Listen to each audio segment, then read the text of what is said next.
magulang mo pa rin yan. Sila pa rin ang nagpalaki sa'yo at kinasangkapan ng Diyos eh.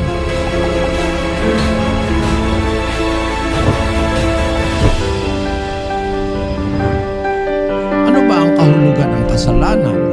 Unang Juan 3, versikulo 4. Ang sinumang gumagawa ng kasalanan ay sumasalangsang din naman sa kautusan.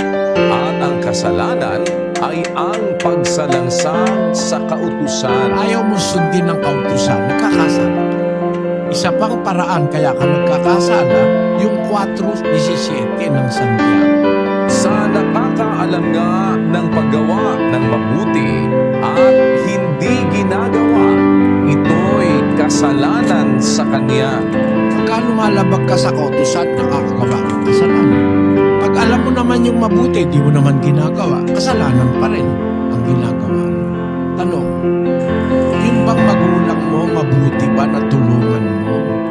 Yung lalaki at babaeng pinagkakautangan mo ng loob na nagpalaki sa'yo, nag-aruga sa'yo, nagpuyat, nagtrabaho, etc. Dapat bang gawan nyo ng mabuti? Eh sa lahat